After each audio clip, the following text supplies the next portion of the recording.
Hello and welcome to Bend the Knee, a Song of Ice and Fire podcast. I am Sir Matt, the Bud Knight. And I am Sir Ezra, the Watchful. Welcome to our Song of Ice and Fire book club.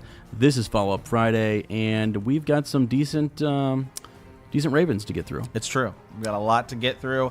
Any show news we want to get out of the way first, Sir Ezra? Yeah, show news. I actually got a lot of responses from the T-shirt size sign-up. Mm-hmm. So what Matt and I did was we were at Traxler, and we just ordered them in good faith, and we got a crap ton of sizes spread from, small to whatever. And so we're good. I'm looking forward to them. Oh my God, they're sick. Because we bought another shirt, kind of a test run for something from them. Another project we do, and I was really pleased with those. This one's a little bit different because the logo we're using is a little bit bigger, a little more in depth. Yeah, more colors. Yeah, a lot more colors. Yeah. So, but they told me today though, when I was asking about the texture of the shirt and everything, they're already pre-shrunk. They're super. They feel super nice. You guys are gonna like them. They the 4-color situation. We actually might be 5 or 6 colors, but there's no white undertone. They feel soft. They're not heavy. Yeah. So it won't be super inky. It's like a sick shirt. Yeah, So it's one that we would wear ourselves. And I'm wearing the one from our other thing right now, and I kind of like it. It's awesome. Yeah. So anyways, if you have not filled out the Google form, it's on patreon.com/bend the knee. It's also, I posted on Facebook as well. Just wanted to get the sizes in so I can ship those out to you guys, because those will be here very shortly. I think a couple days, perhaps. So anywho. Yeah, and I believe we're going to have to ship some to people over in the United Kingdom. Can't wait. And I think maybe even outside of that. We have been getting a lot of new patrons and likes and just follows from people from outside of the United States, which is always cool. I feel like we've been getting a lot of people from the United Kingdom lately, and a lot of people from like Norway, Sweden, Finland. Oh yeah. And to those of you, thank you so much for listening, and we will try our best not to butcher your names when they come up. Oh my gosh, yeah. We literally just sat here for like half an hour going over someone's name who we're going to be saying in this, and we're like, we just got to message him and hope we get it. I hope we get it right. So, and he's from the United States, so there we go. Yep. All right, so today we've got a couple Ravens. Are we going to start with the big one, or? Well, I think first let's Yeah. So finally, Sir Adam Parker was defeated in a tilt. He typically is the first to get the trivia question correct. We have someone who is a new patron, so thank you very much for that, new listener. We are in no way, shape, or form going to attempt to pronounce your last name, so we're just going to leave it at Lauren Y. And the question was, what is the bastard surname in the Vale? And the answer is Stone. Yep, that one had me for a sec, actually, to be honest with you. So yeah, it was really funny because Lord Adam Parker messaged us, and he always messages me pretty much every day, and I love it. We were talking Friday morning, and he messaged me. It was like 8 a.m. I was at work, and he was like, Stone. And I was like, correct, but someone beat it to you. He was like, what? He was like, I demand a trial by combat. Wow. And he was like, they have to either get up really early or be in a different country. And I was like, yeah, I'm pretty sure. I think she's in the same time zone. Is she? I thought she was. I could be wrong. I could be wrong. I didn't think she was from the United States. But Lauren is. Yeah, I think Lauren is. Oh, okay. Yeah. And so, anyways, congrats, Lauren. You literally, you smoked her boy. I mean, you literally just. Yeah. She's the champion. It's impressive. She's the current champ. Yeah, she is the right now the current queen of of beauty. So here we go. All right, Sir Ezra, you want to read this one? This big long one we got here. Holy smokes, man! Can we divide this up? I mean, you're kind of you put me on the spot here. I'm not English guy. All right, let me find it here real quick. Okay, so who's this from here? This is from Sam. Okay. This is a long one, so we've been sitting on this theory for a little bit, and let's just dive into it. So it says, hey guys, I'm a listener from the south coast of England. I got into the series through the show and have since spent many hours reading through A Song of Ice and Fire and Reddit pages, getting drawn into the detail behind the story. Listening to you guys do the chapter by chapter is a perfect way for me to catch up on a lot of the book specific details, and I'm really enjoying listening. I wanted to write you to sort of share a theory that has been bubbling away in the back of my mind. It's a combination of a little theories he's heard elsewhere. He doubts he's probably the first one to put this together. Maybe, who knows? I haven't heard this. I glanced through this one. Yeah. So I don't dig around on Reddit much though. So that's I do every now and then. Yeah. So anyways, he says, let's see. I doubt I'm the first to put this together, but it feels like the route Gur would go down. So much so that I'm surprised it's not discussed more. So either it's cleverer than I think or already largely debunked. So this is the theory about the history of the North and the others, and potentially how A Song of Ice and Fire will play out. It's based largely on a lot of what Gur has said about how history gets lost over time and how good and bad are often a matter of perspective. It starts with a question: why are the Night's Watch and the Night King so called? Not in the world of Ice and Fire, but why did Gur give them such similar names? So we're going to leave it there for just a second. And the reason being is because as soon as I read that, I thought about the idea that... First of all, that's a great question. It's a great question. Because I don't think anybody ever thinks about that. Well, and he's right that they should. Because he has said in interviews multiple times that like the thought process behind the name is huge. Yeah. Like Doran Martell's name has meaning. It's tied to, it has historical meaning, and meaning in and of itself. Possibly ties to death or characters in history that symbolize death, or the stranger in this world, in this context. But yeah, anywho, he does really start to kind of think about how the names sort of drive the character. I guess when he writes it, he says, why they're called such. Yeah. I think maybe just for him and his style of writing, that is, like when he goes back to that character, if he's done that much work in the name, he's got a good feeling associated with that character. Because he says they evolve over time. As he writes this story, it's evolving. Which is why I've told you years ago that there are so many threads that he started that I don't know how he's going to finish.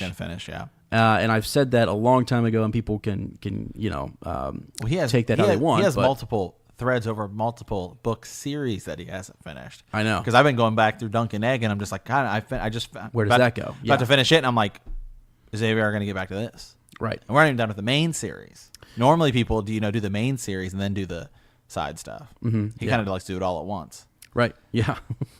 Okay, so let's continue. The Night King in the book is thought to be a former Lord Commander of the Night's Watch. We presume that the Night's Watch are there to watch out for the night, hence the name. But what if the apostrophe S represents possession? So instead of just... So it's he's basically saying, is it the Night's Watch? So the Night King, is this his watch? Right. That over time it's lost its purpose. Perhaps, they've been looking the wrong way on the wall, if that makes sense. Instead of looking north, they should be looking south and guarding against what is to come. Is sort of where he's getting with this. Let's see. What if the wall was originally built to protect the others from the first men? What if Gur has convinced us to look at the north the wrong way round? How does this theory change our understanding of the history of the North? Well, we've just recently did some digging into the Dawn Age and the age of the First Men and all of that goodness, and it is pretty clear that we know there was warring happening between the Children of the Forest, right, and the First Men. So much that there was they're using their magic. Did they break the land bridge between Essos and Westeros? Did they try that again at the neck and it didn't work? And you've got the Isle of Faces there where the treaty is made. They were doing everything that they could to sort of, save themselves or protect themselves. And if you think about it from their perspective, the children's perspective, trying to preserve themselves and their way of being, why wouldn't they want to possibly take back the Seven Kingdoms? Yeah. Why are they just content to be beyond the wall? So you hear a lot, and I've been seeing some theories online that the Children of the Forest are actually perhaps the bad guys. A lot of people say that. Air quote, the bad guys.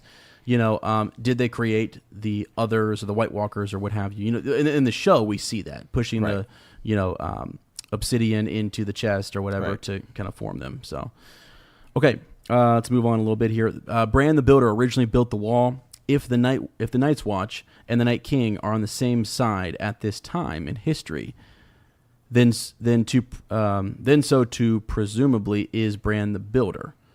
So if they are on the same side, so kind of following his train of thought here, Bran the Builder builds the wall. During that time, he is then a part of the Night's Watch, or at least on the same footing with them, helping them build this wall for possibly the Night King. Now, again, though, I got to say, to stop right there, the Night King is supposedly the 13th Lord Commander.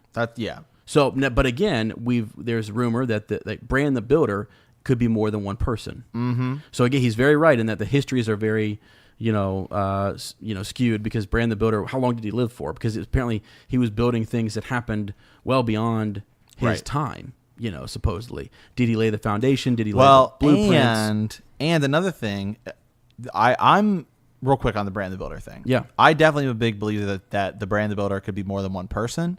There's a lot of theories that like every Bran is actually the same Bran, since we saw Bran go back in time and do the Hodor thing. Because every time they talk about that name Brandon, like when they're talking about Old Nan, I think it's either at the end of a Game of Thrones or early into a Clash of Kings.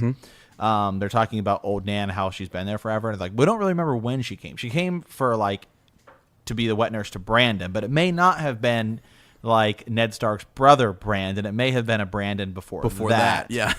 I love that the other day we finished the podcast and we were talking about Old Nan, and Matt just looks across the table at me and he goes, "Is she the Red Widow?"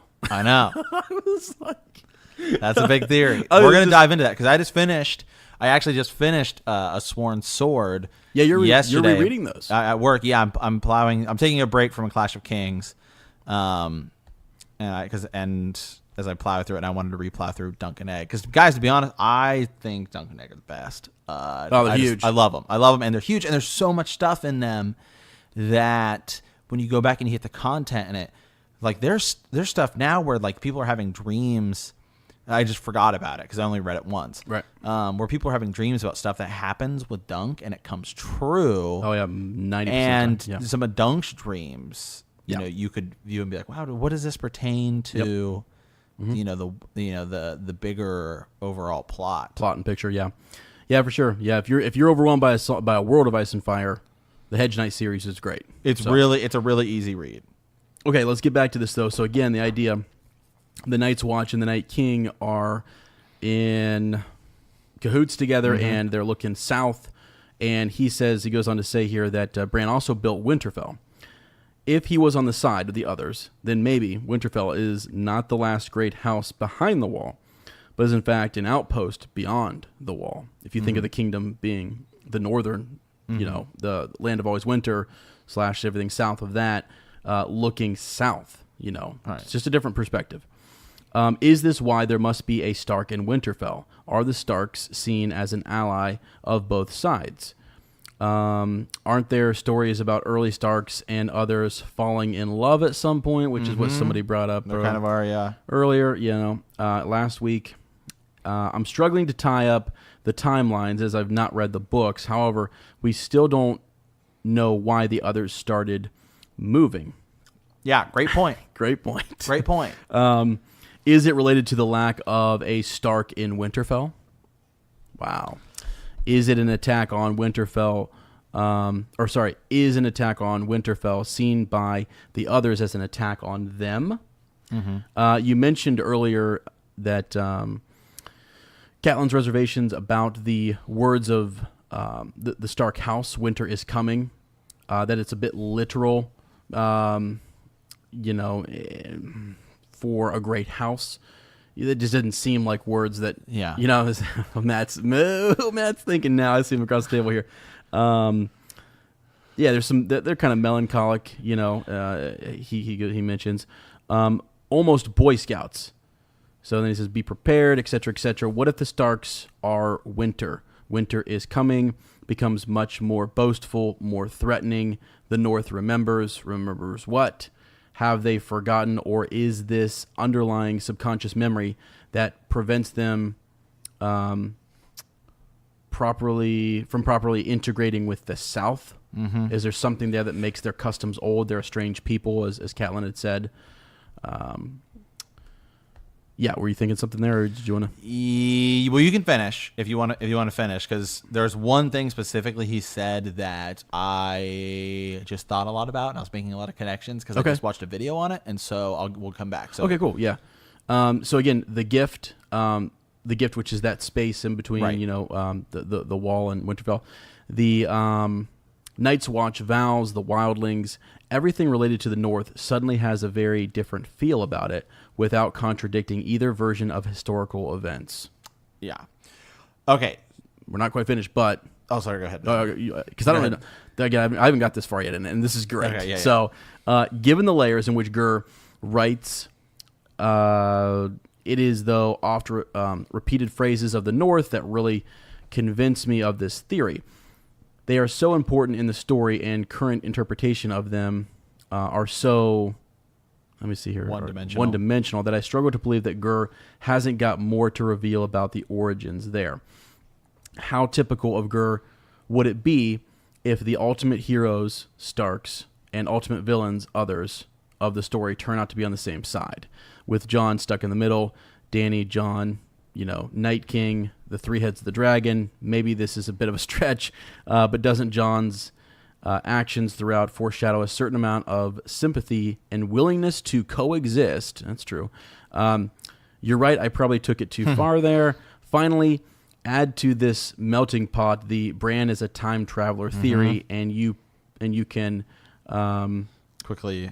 I think you can. I think he means like quite quickly extrapolate how Gur could bring this thread to the story full circle. And a really satisfying conclusion. Returning these... Oh, sorry, I'm stealing it. You're fine. These critical northern sayings to his ancestors with a neat reference back to the Hodor origins story. Look forward to hearing where you take this rabbit hole. Regards, Sam. Good God, we might have to climb back out of this rabbit hole, my friend. Wow. Okay, first of all, thank you for that well put together thread. There's so much to break down about this. Can I say, too, when I read something like this, someone who is able to say, he's not saying a matter of fact, he's just raising questions. I think that's a very smart way to go about it, and sort of say, what are the details, what are the timelines, etc. That's very well thought out. That's why I thought this was such a good Raven to respond to. Yeah, and something I've kind of gotten, just some messages on Instagram, and this is that I think a lot of people, and this was kind of the original point of the podcast, is that a lot of people, myself included, as I am actually pretty new to the books. I read the first book, and then I have read the Dunk and Egg series, and then I've mostly just read wikis about, diving deeper. Mm-hmm. And so for me, that's just where I'm at. But I've seen the show a couple times. Yeah.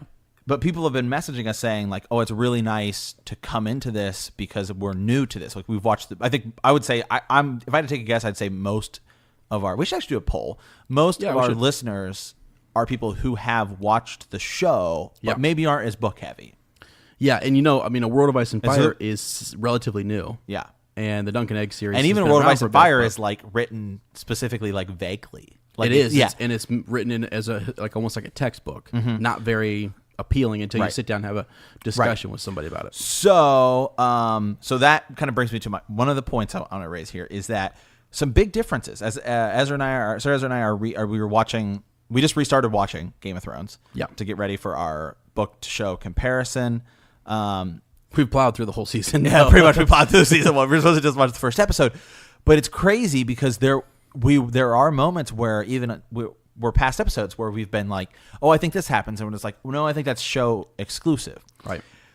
So one of the things that is show exclusive, at least in the prologue,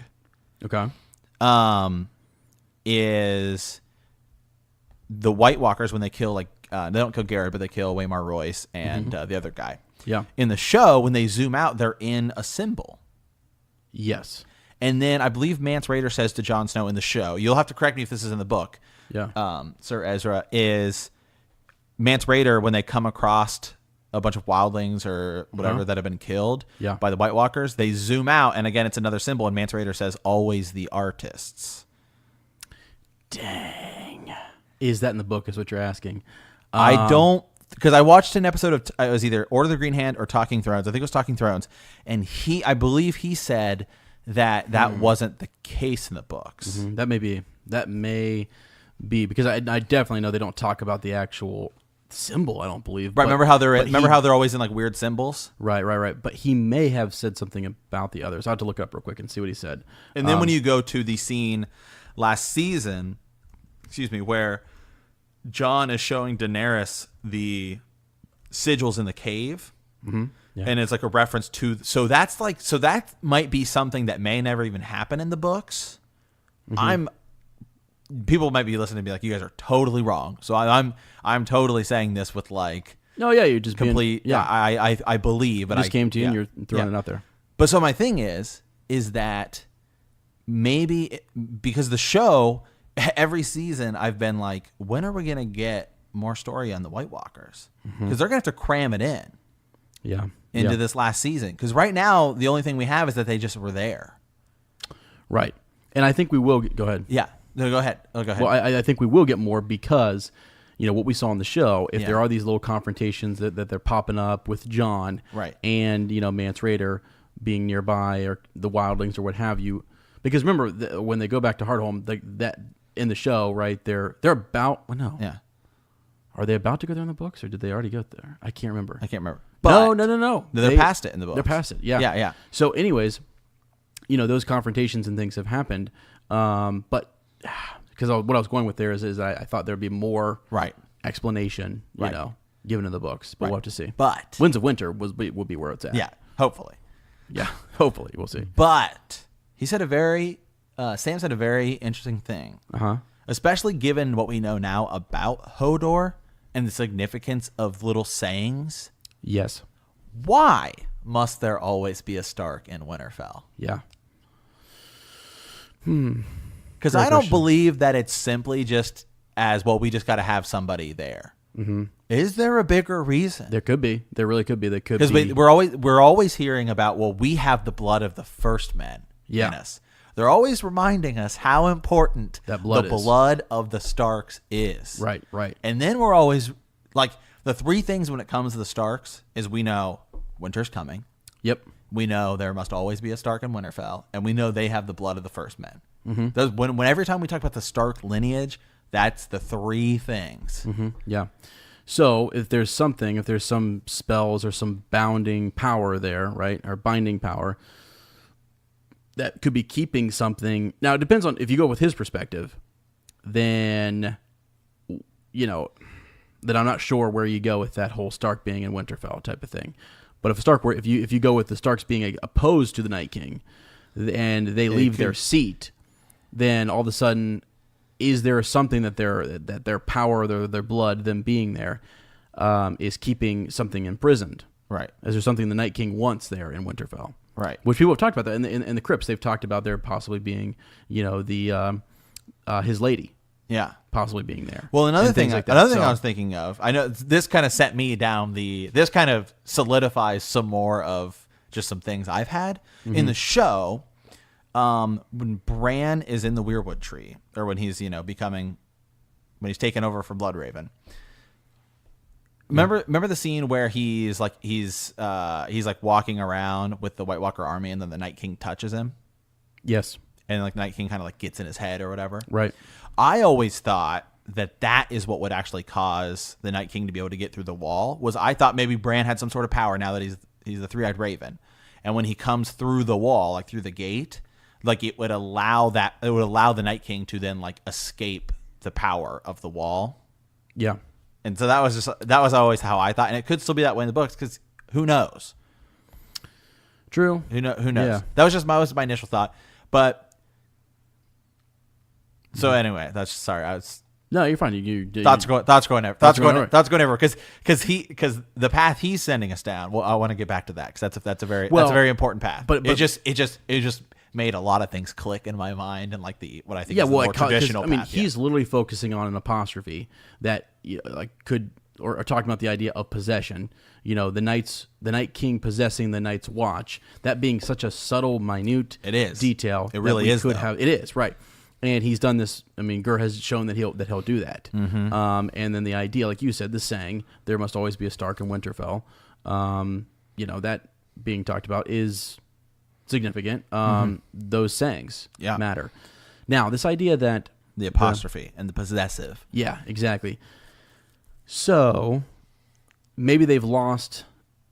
Maybe over time after the 13th Lord Commander, the Night King. And do you remember how the stories say that he bent them to his will, like the Night's Watch, essentially. They were almost entranced. They were under his spell. I can't remember exactly how it said it, but and then he ruled supreme there, essentially. The only question I have about this whole thing is, if that were the case, why is Castle Black and everything on that side of the wall? Wouldn't it make sense to have it on the other side of the wall?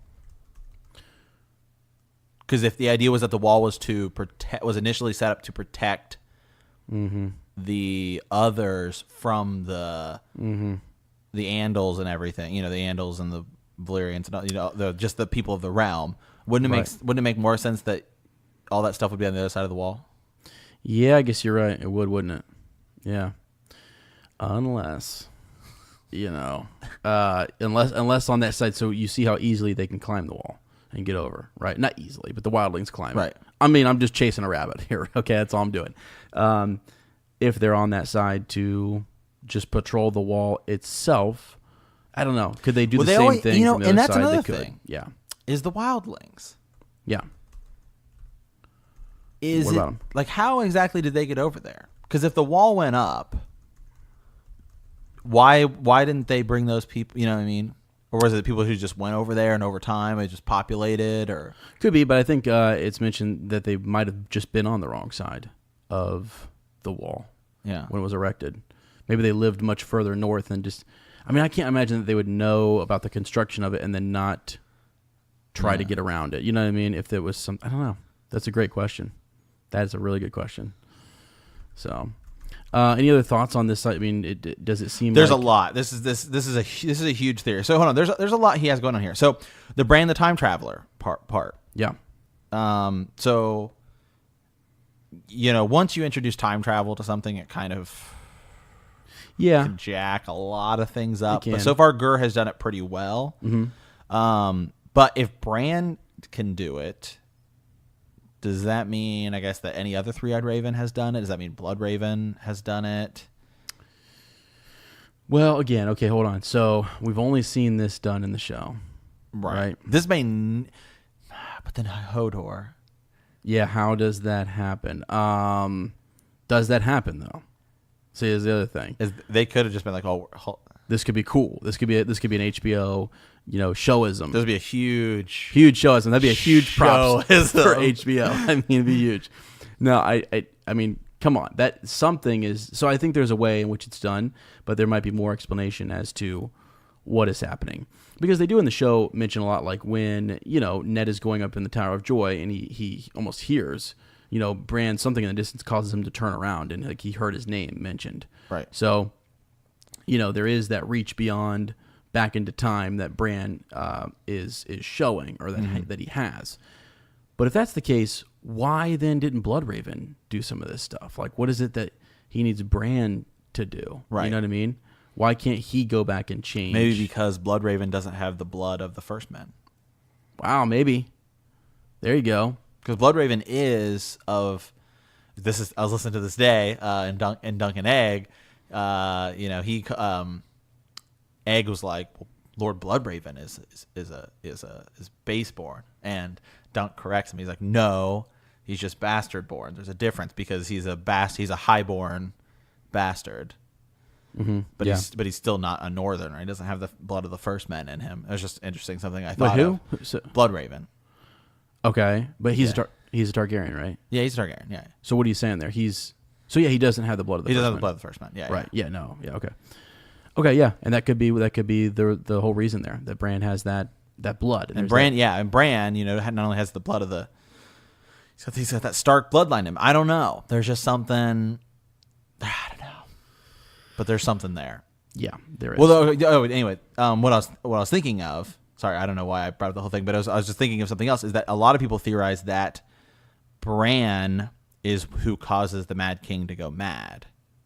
Okay. Because some people I've read some online, some people are saying burn them all. He's not. He doesn't mean burn. It's like he's thinking of like the White Walkers, burn them all. Yeah. Oh.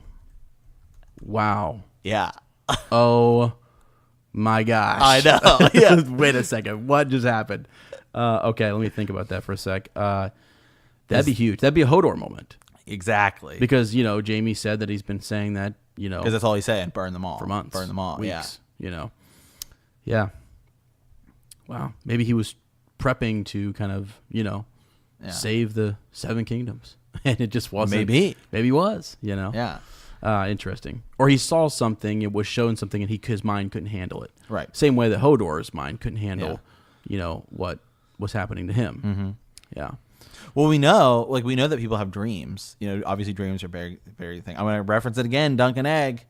I mean, the first one, who is it? Daemon Targaryen or Darren Targaryen. Remember, he's the one he dreams of Dunk and a dragon dying, and he's you mean his brother who's drunk all the time on the way to the thing? Yeah, it's Darren. Yeah. Darren, I believe. Yeah, and then Baelor Breakspear is the one who dies. Baelor. Yeah. Okay. Yeah. I don't know, man. I'm kind of stumped by my mind's thinking too much about. There's a lot. This is a great theory, Sam. This is a lot of different stuff. But I mean, ending thoughts on it is. I think it's interesting to think about. I don't know that it's full. I mean, here's the thing. Would we see in the show, we didn't see this, but in the book, could you see the Night King coming by and possessing, the Night's Watch in a way that's different from just killing them and rising them from the dead, right, and turning them into whites?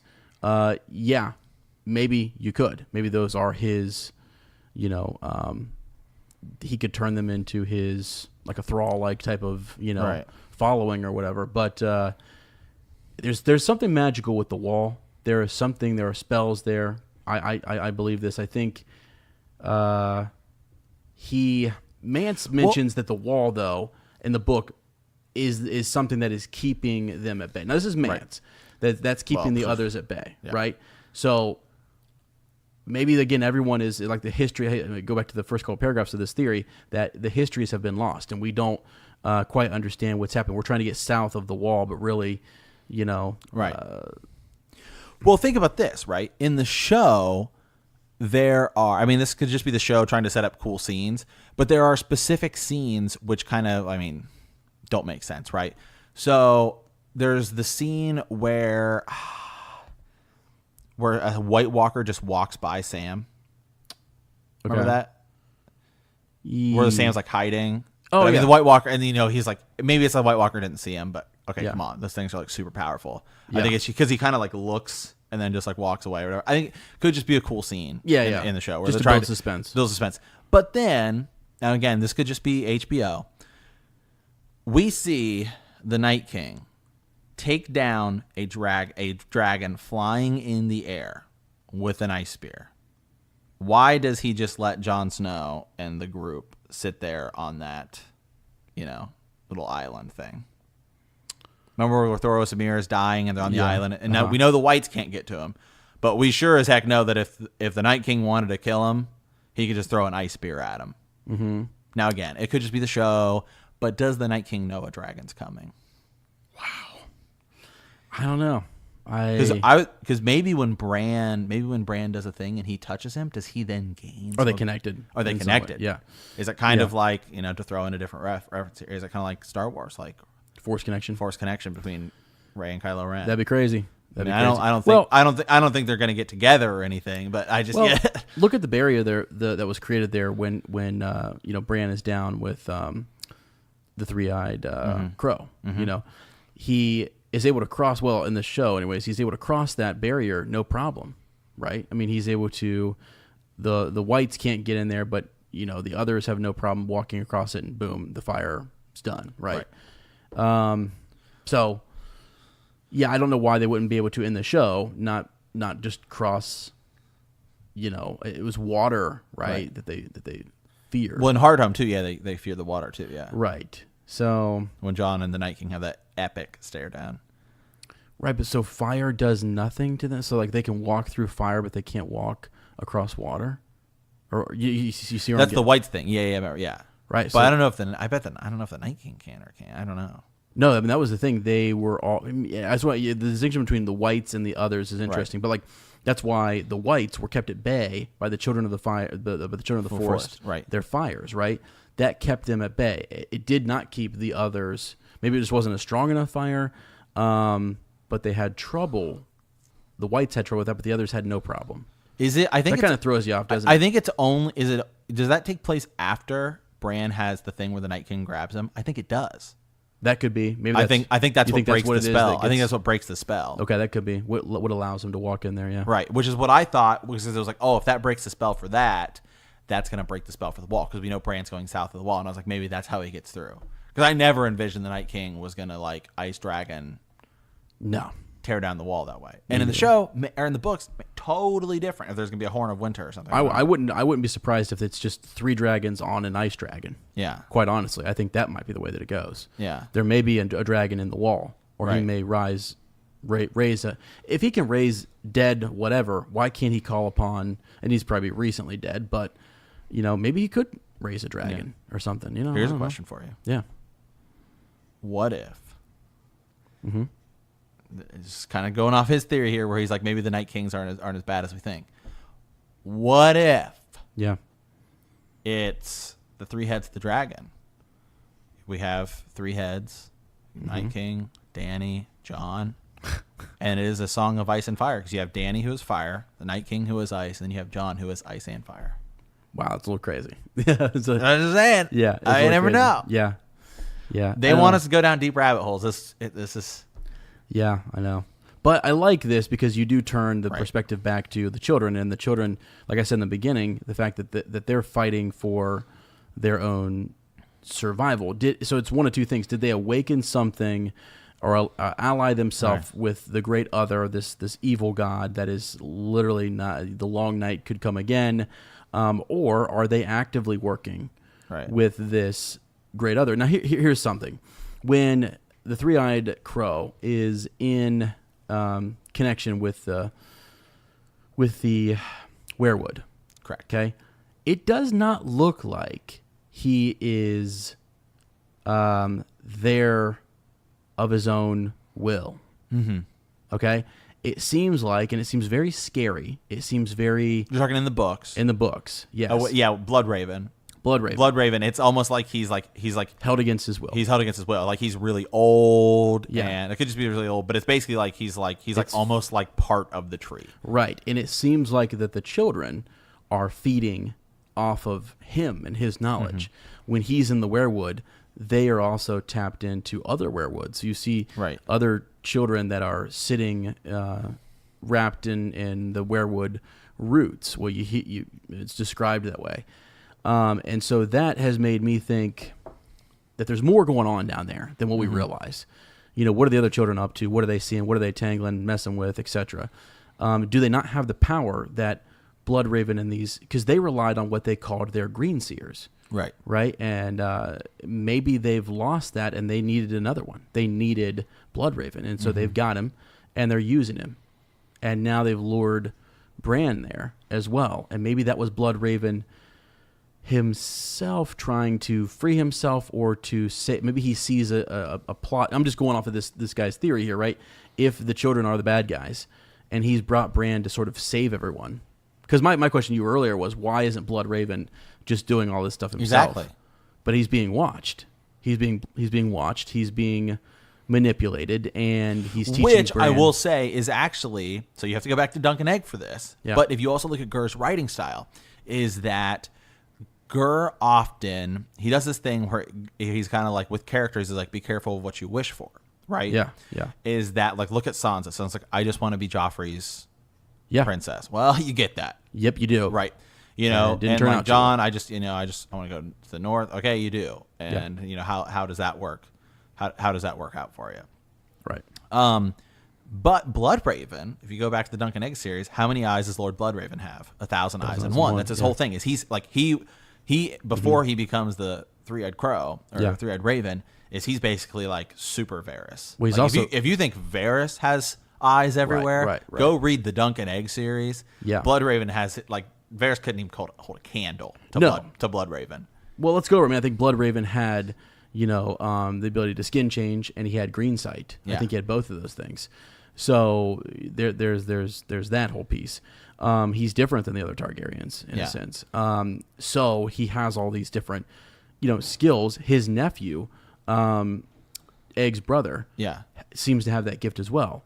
Rhaegar Targaryen seemed to have that gift. It seems to be a gift that is in the Targaryens and then a gift that is in the Starks. Yeah. But they just haven't. It's been dormant for a while, and Bran has it. And they've got Jon also has it.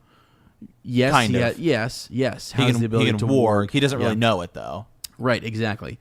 And at the end, Catelyn Tully actually starts to kind of realize in the books that her son, Robb, should be keeping his direwolf a lot closer. Yeah. That things go bad when you take the direwolf away from a Stark. Yeah, and you separate them. Exactly. Even Ned says that, and he's like, "Wow, they're the seed of." And he regrets killing Lady. Yeah, Yeah, for sure, 100%. And so once they're reunited with their direwolves, things go better. That seems to be a good thing for them.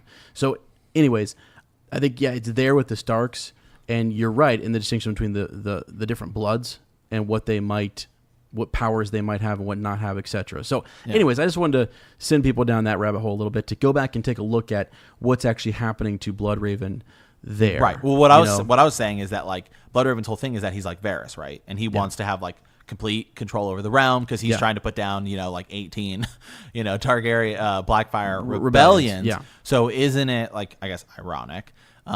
Is that's kind of his thing, and then he becomes a Thread Raven where he really has 1,000 eyes in one or three, for in that case. Yeah. Where that's kind of his character, then that's what he ends up becoming. Exactly. Or are they using his 1,000 eyes in one? Is my thing. And if they are, then he's still working towards the greater good in the realm, but he needs to reach out, and it's very hard, but to reach out to Bran, young Bran. He does. And he also reaches out to George and Reed. Right. And has him, I think there's green sight happening there. He knows because to lead Bran. Yeah, because when Jojen Reed, or maybe it's Mira, I can't remember. I think it is Jojen. I just passed that chapter. Yeah. It's when they show up and Bran's there at Winterfell. It's when Robb is is managing things. Yeah, managing things. And he shows up and he says that it's either Jojen or Mira. I can't entirely remember, but one of them says, "Oh, I had a vision." I think it's Jojen. Had a vision about Bran and Winterfell, and Howland Reed's like, "You need to go there now." Oh yeah, for sure. And sends him. Just sends his two kids. Instantly sends go. Them. Yeah. You need to go right now. Yep, that's a pretty big deal. Yeah. I mean, it just understand and also they live near and understand the significance of their keep kind of moves in the marshes, and they are still really tied to some deeper magic and near what is it? Aren't they near the Isle of Faces? Yeah. Aren't they? I thought the so. Chronic Men, yeah. Yeah, I thought so. And they could kind of, So anywho. I mean, their castle moves, Right, exactly. Yeah. But so think about this is was there a three-eyed raven before Bloodraven? Yeah. So here's my thing. We don't know about that. I don't think there was. I really don't think there was. Okay. Because we don't know entirely why he goes, and it could be theoretically a Bran time traveling thing, right? Because remember that it's there's a lot of things that happen in the books where it's suddenly one day this happened. There's a lot of these suddenly one day things, right? Where in the show suddenly one day Hodor just started saying Hodor. Yeah. Suddenly one day Rhaegar dropped his book and said, "I need to learn how to fight." Suddenly one day Bloodraven left as the Night's Watch commander. Suddenly one day the Mad King started saying, "Burn them all." Yeah. You're right about that. Now, here's my thinking back to the idea that there was multiple three-eyed crows. I think that back in, you look at the Dawn Age, the children had their green seers. Right. And I think that's what they had. And I've always been mystified when we went back and read it again. Again, it's kind of vague. It's super vague. Are they actual children with green sight, or were they something else? It almost seems like they were men. It's so confusing. I know. Doesn't it? It seems like they were men because who had sometimes green sight. it kind of describes them as different things. Sometimes it seems like it's saying, well, they were the green seers were a hybrid between I guess a human or Andal, First Man, whatever, and a children of the forest. Right. Yeah, a child of the Force. Yeah, I am with you on that. So like, I don't understand. Every time I read it, I'm like, they had green seers that were. Right. That it seems like they're separate than the children, but yet they were a part of the children. So I think they had that going, and I think perhaps they lost that when they attempted to separate, because you see this pattern, right? They try to break off the you've got the broken arm from where Dorne leads into Essos. They try to break that off. Then they try to flood the neck and separate the two, separate Westeros in half. That doesn't work. They fall back to the wall. And are they working? Now it works very well to think about his theory that Bran the Builder, and they made this pack, and Bran helped them build a wall, right, in which they could be protected, behind. But then the question becomes, why are the knights? Why are they marching? Why now? Why now? Yeah. Because do they just try to do it every winter and they just get pushed back by the Night's Watch? No. I think because this time the wildlings are always raiding and things like that. But you're talking about the others, and why are they on the move? Which is the question that was asked. What caused them to move? Yeah. And I think it could have been several things. Finding of ancient relics. Perhaps they do have a horn. Perhaps Mance is lying about having, the Horn of Winter, or something like that. Maybe they have some relic that they know can bring down the wall. I feel like what I just said there earlier was that the children possibly had the wall built for them, but then now they've been protected behind it, gathering their forces, and they're going to push south, and take back. That was all the children's land. Mm-hmm. Why wouldn't they want to take that back? Gosh, I'm gonna try and find something really quick. It's the scene where, I don't know why I'm just thinking about this right now. The scene or the chapter, I guess, where Melisandre's on the beach, and the maester there who's like, I don't want you to do, is against. He's against it. In the show, doesn't he drink? He drinks it and dies, right? It's like poison. He tries to give her. Yeah, I think so. In the book, I don't think he dies from it. There's a couple people who conspire against Melisandre, and it doesn't go well for them. I'm trying to remember. Right, but he even says like, you shouldn't have burned the 7. Like, you're right. It might have been the maester. I think you're right. I can't remember. Yeah, there's no way to find it. Yeah, and Davos is definitely against it and gets in prison. But maybe that's the thing. Maybe R'hllor and these, and have they always been trying to find the next Azor Ahai? Maybe somehow Melisandre, this is just some thoughts here. Maybe somehow Melisandre tries to cause. I don't know. Yeah, whatever it is, maybe it's just time for them to march south, and it's something with Bran. It's just the winter's coming, and this is it. This is the time, Yeah, and this is the time things have shaped up. They've found perhaps maybe it's Bran's injury that has awoken this power in him, and that they're able to draw him north of the wall. He's theirs. Now it's time to move south because they have. Well, there's the red comet. Like magic is true. Magic is back. The candles started burning. The dragons are back. Right. Yep. You're right. So it's just the signs, the omens. That it's just favoring war, it's just as the Dothraki say. Anyways, I don't know. Big rabbit hole there. Lots of different stuff to unpack. But And by the way, I'm like taking notes as we go through this. I love Fall Friday because Matt and I just do this off the cuff. Rolling off. Which actually I like. I enjoy. Yeah, I really like these. Because when we do the main show, we try to, specifically have our notes and what we're going to talk about. We've done the research. But this is good for us because really with this stuff, Fallout Friday really is more of a bigger influencer of the main show, because then it's like, okay, we know what people want to hear, and it sends us to like make different connections. We never would have went down this rabbit hole. No, we haven't had but this. now I have now we have notes. But now the question needs to be raised. Yeah. Why must there always be a Stark in Winterfell? Right. Yes. Yeah, several questions have been raised. Yeah. What caused the others to move? What caused them to march south? Yeah.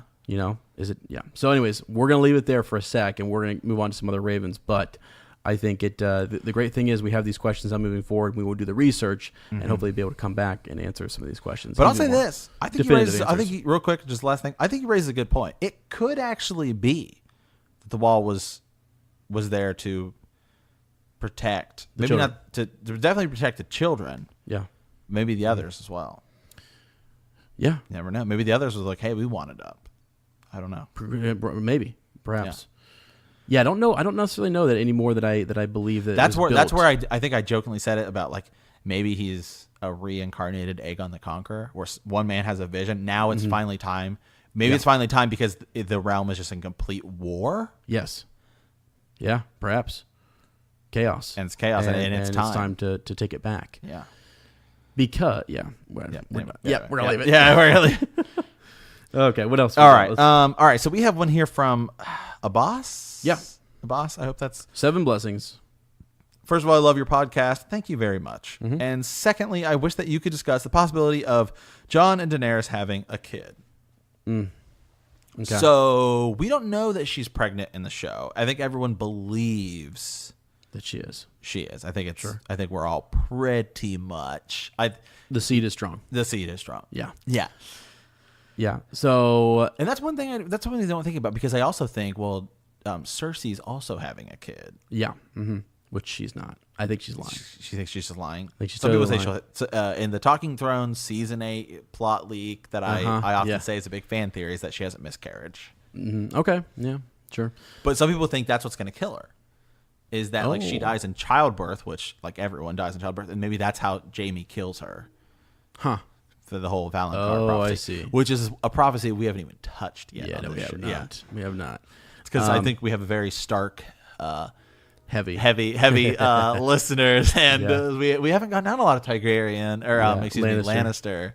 Yeah, the we Lannister should side of things. Yeah. There's some good stuff. There's some Greyjoy the kind witch of stuff too. I'd like to go down to at some point. So yeah, but okay. So the possibility that Jon and Daenerys are going to have a child, I actually think you brought this up to me the other day that we might see at the end of the HBO series, sort of like an epilogue.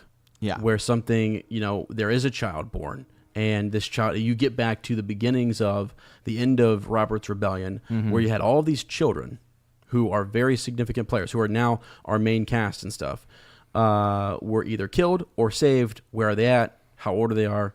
Who are they related to? Who are their mothers? All that good stuff is happening. You may have that happening with, Mance Rayder having his own child, right? The King Beyond the Wall has a child. Perhaps Jon and Dany in the show, right, could have a child, and then Sam and Gilly have their baby, right, which is their baby. Yeah, it is. Yeah. So there could be something here that's we're starting to kind of see what we don't see in the start of, at the end of Robert's Rebellion, Tower of Joy, all that kind of stuff. We could be seeing all that happening now at the end of this season.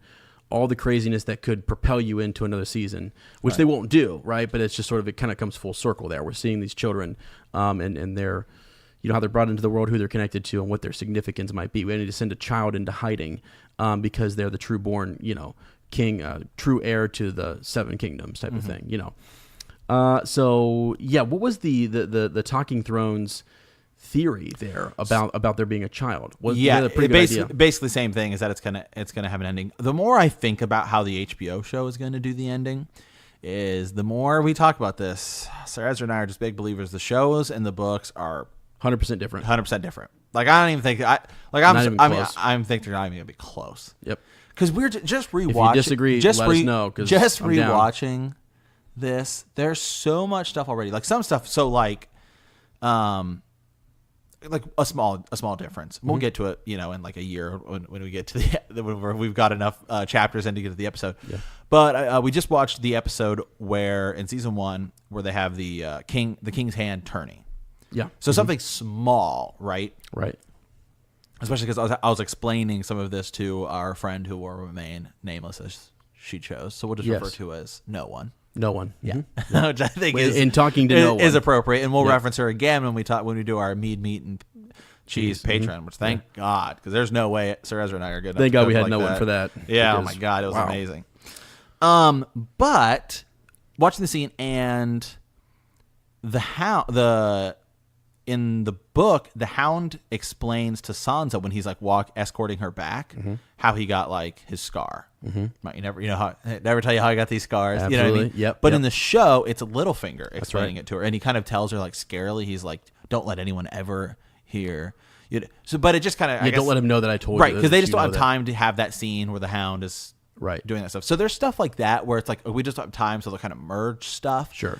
And then I think there's some other scenes like the whole Robert telling Jaime and Barristan Selmy about war stories never happens in the book because we don't have a Jaime or Robert POV. Right. Could theoretically happen, Yeah. But it's just so that's like character building of characters who you don't have POV chapters. Like Jamie Lannister actually, having just plowed through the first book, isn't really in it. Right. He has a POV later though, right? Not in the first book. No, not in the first book. Oh, but later. Eventually. Okay. Eventually does. But he, I guess you could argue he has some in the show where he has kind of Jamie scenes. Yeah, I get you. Yeah, right. Yeah. But so anyway, so just in small stuff like that, like you have all these things that happen in the show that don't happen in the books. And as you start to progress, because the first season, as you and I were watching, the dialogue is like almost is taken straight from the books. Yeah. And it actually seems kind of odd going back and rewatching it. Like it almost seems kind of forced because it's almost like they're really trying to like take the lines exactly from the book. And the dialogue improves as the show goes on because they're more in their characters, but also they kind of start to thread out a little bit from the book. So the lines aren't like word for word. But that, you know what that shows me though, is that it shows me that Gur told them that the first season, that the first book is super important. Right. Every line in it matters. Yeah. Mm-hmm. And we will be referring to these characters and these lines that were mentioned for the next several books. Right. So, yeah, I'm with you on that. And another huge indicator, back to Lady Stoneheart. There we go. that these things are going to be completely different is, by the way, that's going to be a t-shirt. Yeah. I just thought of that. It's going to be back to Lady Stoneheart. Yeah. It's going to be a t-shirt. It's so different. It's just so different. So anywho, but so the point I'm setting up is that so as you progress, I think they're going to be so different. My vision is that a lot of people. I'm not a believer. I think Jon Snow was going to sit the Iron Throne because I just think that's his character because he doesn't want it, and so he's going to be the guy to get it. Yeah, I do think Daenerys could die in childbirth. Okay. I could see that happen. Or he has to kill her to create Lightbringer. Yeah. And maybe she has the baby afterwards. So maybe that's the bittersweet is that he has to kill her, she dies, but she still have the baby. Right, they're able to get the baby. Yeah. Right. So you still get the baby. But I actually do I envision the last episode of this being almost all epilogue. And I kind of envision it the same way when you watch the like epilogue, I guess the ending of Lord of the Rings, is that it's going to be grand. We're going to see you see Aragorn take the throne and die, but it's like, you still had all those years. With, what's her name? Arwen. Yeah. They all have the same names in Lord of the Rings. They do. It always sticks me up. Like they're like exactly the same names. But it's that type of an ending is how I envision the show at least having. Sure, and if that's the way it's too big. Yeah, for sure. And if that's where they do it, then Boss is right. There could be the idea that they're definitely having a kid, a child. Yeah, in the show, in the books. Something. Yeah, not sure. Really not sure. I have no idea. But there's room for it. Right. There's room for it, and there's also evidence that it could happen. We're seeing that children are playing a significant role. Melisandre's wanting to kill babies / we're saving some because they have king's blood or they don't or whatever. You know what I mean? So well, actually, to go back to Lord of the Rings. Yeah. Okay. Ezra's more of the expert. Yeah. Expert here on this one. Isn't the ending of when the movie ends, there's like chapters that happen afterwards in the books. Yes. Right? Like tons of stuff. This whole battle at the Shire. So I could see Yeah. that it could, like the Song of Ice and Fire, is that it is their child that is Ice and Fire. If you go into the books, which Sir Ezra and I have been talking a lot about this, is the more we read, man, Yeah. it might not be. It could be R plus L equals J or something, but or maybe it's A plus N equals J, and that it is a song of ice, right, and fire, as in Jon Snow is pure ice, right? It's not R plus L equals J, right? Exactly, and that Daenerys equals your fire, and then they together, and then their kid or something, right? Which somebody had sent us a theory that I don't know about that, where it's like their kid growing up, and then I think we'll get it. I don't know. You never know. But I mean, the problem with all of that though is, and I love that. I think Ned and Ashara Dayne, big deal, possibly, truly, that is Jon's mother, Ashara Dayne, what have you. But what in the heck then does that do with the Rhaegar, Lyanna Stark going to a whole rebellion? How does their child play significant role. Yeah, let's stop it. Let's stop. That's a huge theory. Because I almost spoiled another theory that we were going to do, and it's moments ago. Monstrous. I almost literally, when you were talking about children, I almost spoiled it. It is a monstrous theory that we have literally seen no one throw out, and it's gonna be in June. We're dropping it in June. That's because we're so nervous that people are gonna know about it. So it could. I don't take things lightly, but I have a feeling, just because by the way. Guys, when we look at the numbers of the podcast, it's mind-boggling to us, kind of. Just how well we're doing. Get up our game. And so if we're just all each week we literally try. Each week we literally I'll walk out to the living room. I'll be like, "Yes," and he's just like, "Dude, I know," and that's all we say to each other. I come home, Matt's reading the book. He comes in my bedroom. I'm reading the book. We're sending each other messages at work. Like, dude, did you see this? Like pulling apart the line by line. So it's honestly why Fallout Friday was so helpful, because people like Adam Parker, Sir Jared of House Gebhardt, everybody, Abbas, all these people, Sam helping us piece some of this together. You know what I mean? Because they're bringing out pieces that we're not thinking about. Our minds are not currently there. And it's very helpful. Yeah. So I love it too, because then I really appreciate it. It sets me up too throughout the week, because if we didn't, it'd just be the whole week goes by, and then it's kind of okay, just get ready for the show. But this is great, because this is no. There's all this other content. And exactly. Stuff, it allows us to go way to the end of the series, way back before the series started. So, all right, cool. I think we can talk more about that. We've talked a bit about it, but we'll bring. We did talk about another one a little bit, but I think it's just in closing. I think they're having a kid in the show. I don't think they're having a kid in the book. I don't know what really implications it's going to have in the show, other than Daenerys might be pregnant and maybe Jon is more protective of her. Yeah, but sure. So right, I'm with you on that. Okay, so speaking of Sir Jared of House Gebhardt. Question for us and for the show: how do you think Sir Arthur Dayne? They're so good. How do you be a long episode? Oh God! How do you think Sir Arthur Dayne, do you think Sir Arthur Dayne would have made a difference at the Battle of the Trident? And wow, is that a loaded question, my friend? Yes, he would have made a difference. But here's the thing.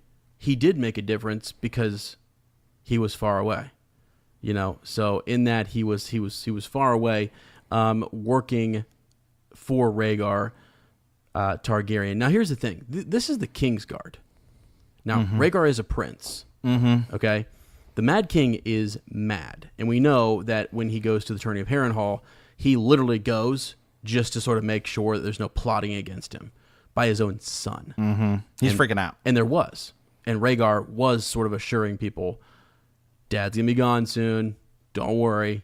I know he's crazy. Under control. You've got a sane Targaryen here, and we'll take care of the kingdom. It's okay. And Rhaegar is a boss. He's a cool guy. Cool character. People like him. He's well-versed. All these good things. So, but he is the one giving the orders. So all of the Kingsguard, well, for the most part, let's see, 3 plus the other 3, 6, maybe 7.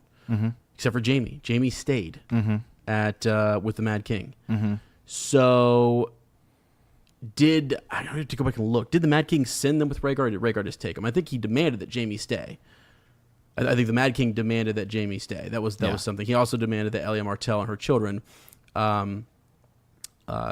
stay with him in King's Landing to sort of keep Dorne in check and honest. Right. Now, Rhaegar, when he goes to the Trident, where did he come from? Where was he before we don't that? know. I know, and there's a lot of theories about that. And where was he? Was he in Winterfell with Lyanna? Was he at the Isle of Faces? A lot of people think that's where they got married, secret marriage. Yes. Was he somewhere secretly in Dorne? Where was he? Now, what's so interesting about this is you look at the history between the Targaryens and the Dornish. They didn't really get along that well. And it was through marriages and stuff that things start to kind of work out a little bit. They really were not cool with the annulment or just the treatment of Elia Martell. And it ends up that Lyanna is in Dorne at the Tower of Joy near House Dayne. How? I mean, anyhow, so back to the original question. Would Sir Arthur Dayne have made a difference at the Battle of the Trident? Yes, but I don't think that was the mission. I don't think that... here's the thing. So I guess... So to tackle this, I think we have to look at it a bunch of different perspectives. Okay. So first, I think we should look at it as purely the analytical, like, strategic thing where we just view everything is as we've been told. Okay. So toss out, like, theories. Was Rhaegar even there? You know what I mean? Glamoring, all that stuff. Right, all that stuff. So throw all that out. Yeah. Yes, because it wasn't just Arthur Dayne that wasn't at the Battle of the Trident. Sure. It was Arthur Dayne and Gerald Hightower and I think another Kingsguard, right? Yeah, I think it was Went. Oswald Went. I think so. I believe so, yeah. So you're talking... So 3 were at the battle. 3 were at the Tower of Joy, which we're going to come back to in a second. But, yeah, 3 Kingsguard at at that battle, then, yeah, I think it absolutely... Well, let's really quickly. It absolutely makes a difference because Barristan Selmy's there, but he's supposedly he's injured, right? So let's break down who was there, right? So the rebels, you have the North, the Riverlands, the Vale, and the Stormlands. Your loyalist, those loyal to the Crown and the Mad King. You have the Crownlands, the Reach, Dorne, and then it goes on to mention loyalist from the Riverlands, Stormlands, and the Vale houses, which are Derry, Goodbrook, Mooton, and Ryger. So, anywho, those are your 2 combatants, the 2 sides there at the Battle of the Trident. Would one person, the Sword of the Morning, make a difference? Commanding troops is a big deal. Well, but think about this. I mean, so not just commanding troops, and we also hear about just how, like with the whole Kingswood Brotherhood thing and stuff like that, like Arthur Dayne, big deal. And as it's so, remember this is when Daemon Blackfyre dies, it's over. Doesn't matter. There's still troops. It's over. Right. When, in the mystery or the Sworn Sword, that's when they're talking about it. Sir, what's his name? Useless Osprey. Yeah, Useless Osprey. Eustace Osprey. Tells Sir Duncan about that, Sure. and that Sir Duncan realizes that he goes out by himself, right? And he's like, well, I'll just fight Lucas Longinch by myself, and if I take him out, that's going to put down this little whole quarrel, because then all of Lady Webber's people are going to leave. Fall in line, and that's what happens. It's exactly right. Essentially what happens. Yep. And then we see Beric Dondarrion say, you only have to kill the one guy. Sure. So, I would imagine... Or you only have to protect the one guy. Yeah. So, if more of his Kingsguard were there to guard the prince... Then maybe Robert Baratheon doesn't get to... The troops don't lose their morale. I mean, okay, look at Ors Baratheon. We were just there. Ors Baratheon with Argilac the Arrogant, and when Argilac is slain, the troops kind of lay down, don't they? Single comment. But think about this: is that you don't need Rhaegar Targaryen to fight it'd be one thing if you're trying to take over a place. Like so Rhaegar Targaryen wouldn't have to fight Robert Baratheon by himself. He that's what he has his Kingsguard for. And Robert Baratheon, as we know, is pretty bullheaded. So he probably just rushed Rhaegar. There's like fighting going on, and then he got to Rhaegar before anyone else, because it says that Barristan Selmy was injured. So Barristan Selmy wasn't able to protect Rhaegar. So then if you add just more Kingsguard to surround him, do you really think Robert Baratheon is getting through, even say he kills Arthur Dayne, let's just say he beats him, then has to fight Rhaegar, do you think he's going to have enough stamina for that? Right. And no. Well, and also Robert was injured, remember? Yeah. He was injured, I think, gosh, I'm trying to remember where he was when he was injured, but he has to recover. He goes on ahead, I think, during the marriage of Ned and Catelyn Tully, when they're trying to gather the support of Riverrun, and so he goes on ahead. He's essentially John Connington is there, and his forces are trying to find Robert Baratheon, and he's injured, right? And they can't, and then they get scattered. And then basically the Mad King, I think, sends for two of the Kingsguard, Barristan Selmy and someone else, to head up the King's Road to back Jon Connington's people. Yeah. Okay. So really, they're like pulling. It's almost like their forces aren't just standing there ready to go. They're like kind of being, okay, let's get everybody together. We got to do this. Whereas it's Robert Baratheon's like, oh, we're marching. Yes, and that's the thing. I think Aerys sort of realizes that like this is the biggest threat that they've faced in a long time. Like they've never faced anything like this, and so he takes it serious. Rhaegar is the one who actually asks for Tywin Lannister to help out, and he doesn't. Yeah, he just kind of sits there, or he does march, but he marches slow and just directly towards King, almost like he paced it out to be right at King's Landing to see who was where. You know what I mean? Yeah. Or how the forces were faring. But anyways, Sir Arthur Dayne, though, I do believe would make it. Here's another reason why he makes a big difference, because of the uprising with Kingswood Brotherhood, and the way in which he can command a force. Because Barristan Selmy is commanding like how many Lewin Martell of the Kingsguard, which was the other Kingsguard who was there, Prince Lewin Martell, is got like 10,000 Dornishmen there marching up, but so they can command all these different troops, right? So missing one of your major commanders is a big deal. Yeah. But even in the single combat on the field, protecting Rhaegar. Big deal. Well, and how the heck did Rhaegar? Well, it's not just that too. I mean, here's the difference. Here's Here's also the difference between Arthur Dayne and the rest of the Kingsguard. And while I still am a big believer that maybe and like prime for prime, Barristan Selmy might be better than Arthur Dayne, but think about go like watch or get to the parts where Arya is Tywin Lannister's cupbearer. What do they say about Robb Stark? They say he rides in on a direwolf. Yeah. They say that he can turn into a direwolf. Right. People begin to fear Robb Stark because of his tales, right? Mm-hmm. Don't you think just simply having some guy standing there who has this like ancient sword that everyone in the realm knows what it is? He is Sir Arthur Dayne, Knight of Night of the not of the what's it called? Sword of the Morning. Sword of the Morning. Yeah. I mean, literally having him on your side is like, we got this. Yep. We got Arthur. We got the Sword of the Morning. Right. Yeah. Yeah. They've got all these really well-renowned swordsmen, commanders, men of war. Right. And you're missing three of them. You're missing, three pretty significant fighters. So I mean, like, if you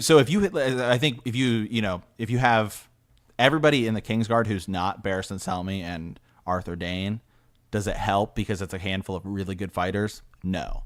But literally, the difference of having Barristan Selmy and Arthur Dayne, or just Arthur Dayne or whatever, just because they're that guy, it makes that big of a difference. Mm-hmm. I mean, to kind of use it in terms of sports, I guess, like there's a difference between Tom Brady and everyone else. It's like, well, he's the guy who's in the Super Bowl every year, like. Mm-hmm. Just that kind of a thing. Yeah. Mm-hmm. Yep. Yeah. So, anyways, it's a great question. I'm thinking now that people are going to want a little actual Battle of the Trident breakdown. Mm-hmm. That'd be have to be a Black Council. That'd be Black Council. Yeah. I'm willing to do it though, and pull all the different quotes from the book. The wiki does a good job, but I'm remembering a couple of things that aren't necessarily mentioned here, because as you get later on, you've got people always reminiscing about it, like the Manderleys are reminiscing about it. You've got Corbray mentioned, like Lady Forlorn being referenced, and all these cool charges. Each house played a role, right? And they've got their part of their claim to fame is that they had a someone in the fight who helped in some way. So you get all these different pieces. So we should break it down. Yeah. So think about this though. Yeah. So real quick, just because we got to get to it. Okay. Arthur Dayne wasn't there for a reason. That's right. So there were 3 Kingsguard. Nowhere near. At the Tower of Joy. Yeah. Gerald Hightower, who's a boss. Mm-hmm. He's Lord Commander. Now, what we don't know though. So you have Gerald Hightower, the Lord Commander of the Kingsguard. Arthur Dayne and Oswald Went are at the Tower of Joy. Yeah. And Rhaegar specifically is like, nope, you guys stay here. There's no way that. No, right. No, okay. So here's the thing. So it's not only that. I actually think when Gerald Hightower, I think it was him, who mentions that we were far away or we were elsewhere, that they're talking about during the Battle of the Trident too. They might not have been at the Tower of Joy when the Battle of the Trident was taking place. Right. So we don't know where they were. Did they then just make their way to the Tower of Joy? What other mission were they on, or were they escorting, Lady Stark, somewhere else? Right. So it really makes you think, because by the time Ned gets there with his men, King's Landing's already been sacked, and Robert's proclaiming himself king and what have you, and so then he's on his way to the Tower of Joy. Mm-hmm. So yeah, but it is very significant that they weren't there. And what were they doing? Yeah. And who sent them? It wasn't Aerys Targaryen. It was Rhaegar. Had to have been. Oh, absolutely. So anyways, okay. Wow, guys, I think that might be. Well, we have one more. We do. Yeah. Sorry, I didn't put it in the doc. This is the Lord Adam Parker thing about the Ice and Fire sword. Sure. Also, I want to amend. I believe he sent us an email on this one. All right. Also, I want to amend my Dany End of Thrones theory. Okay. Instead of Beric with the flaming red sword, because I think he's dead in the books, I want either Thoros if he's alive, because he also does the flaming sword thing, or Jaime with half of the ice sword glowing red from magic on lit on fire, because then it'll be like fire and ice, and he'll die nobly by the Night King, who will pick up Jaime's fallen sword before Jon steps in. Wow. Ned's ice was melted down. Jaime has one half, and he said Brienne has the other. So does Jaime have Widow's Wail on the show? I think he does. He might. Actually, yeah. In the show, he might. They might not have just said anything about it. Right. I can't remember exactly. We were trying to figure that out before we started. I couldn't remember. Yeah. Yeah. So let's look it up. So yeah. So that's kind of what he's saying. So here he kind of breaks it down a little bit further. Many people Dany's chapter in the House of the Undying. Glowing like sunset, a red sword was raised in the hand of a blue-eyed king who cast no shadow. Many people think this is Stannis with Lightbringer. This, however, would be a lie, since Stannis casts a shadow and doesn't have Lightbringer. However, the Night King doesn't cast a shadow and has the bluest of eyes. I predict we will see a sword that is glowing red like a sunset in the hands of one of the greatest heroes, Beric Dondarrion, in which he will likely be killed by the Night King in King's Landing. The Night King will hold up Beric's sword for the world to see and extinguish the flame like a boss. And then it says Jaime holds up his half to slay the Night King. His sword appears like a flame reflecting off the shimmering crimson helm of the Lannisters' colors. Then Jaime gets struck down by the Night King, fire and blood flying everywhere. The Night King holds up Jaime's sword, which has caught fire high above his head, and extinguishes the flaming sword that was once Lord Eddard Stark's great Valyrian steel blade, Ice. Okay. Did that just have the Night King being victorious? Pretty much. Kind of sounds like it. Lord Adam Parker, what is going on? No, that's something. I like the idea of these swords. And first of all, I love the idea that Beric Dondarrion sticks around to the end and is still... Beric Dondarrion's definitely dying. God, I know. Definitely, yeah. I know if there's any character who we know is dying, it's Beric. But, I mean, to receive some of those last commands from Ned Stark, to be carrying out the true king's justice. Just, it's so awesome.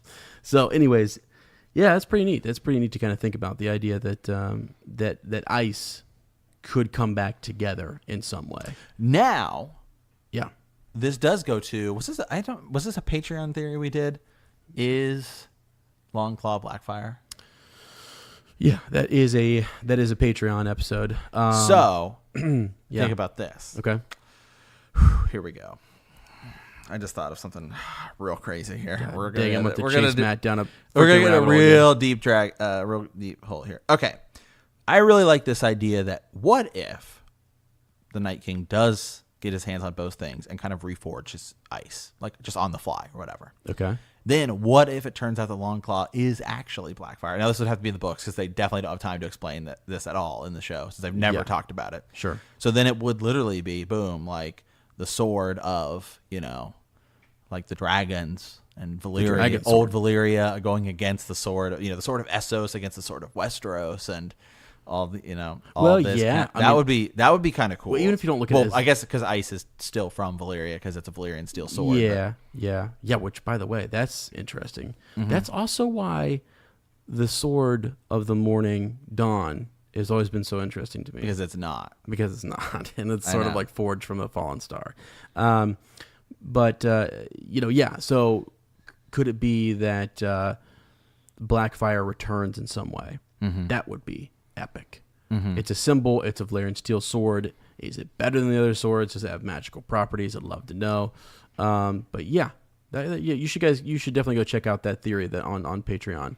It was not really a theory. We're just kind of asking questions and following, again, the rabbit holes to see if Longclaw could be Blackfire. Yeah. So, and we look at who had Blackfire last that we know of. So, or who could have had it last, right? So, yeah, it'd be neat. I mean, it would be. The swords are going to play a role. That's for sure. I don't know. All right, guys. Well, that is our show for this week. I'll go ahead and hit you up with the trivia question. What is the name of the wildling captured by the Starks who becomes a servant in Winterfell? Wow, that's a good one. What is the name of the wildling captured by the Starks? Yeah, who becomes a servant in Winterfell? I like it. All right, man. Feel free, again, always to send us a raven at btkcast@gmail.com. Hit us up there with theories. Hit us up with questions. Honestly, even if you guys, sometimes when we chase these rabbits into holes, we start to ask more questions. And so if you can answer those questions for us, gosh, we'd love you for it. And we would definitely include those in the follow-up, because we're not afraid to reach back into last week and say, hey, we got some updates on what we talked about last week. Let's right the wrongs, or let's answer some of the questions, because that's sort of the point with Follow-Up Friday, is this ongoing discussion. So, and it keeps evolving. Each chapter by chapter, and that history piece with A World of Ice and Fire really helps to kind of drive that conversation. And we're learning along the way. I've read A World of Ice and Fire, but boy, it has been a long, and I didn't look at it line by line like I am with Sir Matt now. And let me tell you, it is significant that you do that. It's important. You miss a lot of things if you don't. So that's why we're doing it, and it just helps add to the discussions, and I'm happy to do it. So it's been fun. So, and also, again, a little quick plug here for the Patreon. Again, we've, as I said, the shirts are coming in. Sign up there on, we bought a bunch of shirts, like, I want to say over 50 plus shirts. So we've got all sorts of sizes and everything. So if you want to sign up on patreon.com/bend the knee, we will send you a shirt, and you won't have to wait as long as everybody else, who we really appreciate. Absolutely. For waiting. So just wanted to say that you guys have been huge. We really appreciate it. Really appreciate it. And going forward, that should never be an issue again. We just kind of working with these new people, and we're actually getting something set up to where we can just do like single shirts, when they come in. We fill out the Google form, boom, we plug it in, we send it right to you. You should have it within, what did you say? That's not even just shirts. That's going to be other stuff too, because the patron tier who get for people who get the shirts, you get other swag bag stuff as we go forward, and so it's going to be a lot easier for us to give you guys those stuff, like mugs and other stuff too. We have our artist Matt and I kind of work with and collaborate with someone who's helping us with some artwork. Matt does all the sigils, so he knows that realm of graphic design and stuff more than I do. But we've not to the level of our artist. Right? No, right. He's awesome. But we have the 4 main houses, those logos / designs done, and I think the next one I really want to move on to House Dayne. I'm down. I really want to send him like some because basically we kind of create our own image and idea, take some notes, then we send it to try to make it a little different from what you've seen out there online. And House Dayne, man, I think it would be cool to see what he can come up with for that. So yeah, definitely check that out. The Black Council episode will be coming out this June, as well as our first major YouTube theory that we're working on. Yep, and we have a MEAD meat and cheese. We recorded the other day coming. We have the book to show comparison coming. Yep. So just a lot more content coming your guys' way. Yeah, so at the end of May and the beginning of June, you guys should see a lot of stuff dropping on Patreon and on the podcast. So, all right, guys. Well, thank you as always for playing the Game of Thrones. And in the words of House Beesbury, beware our sting.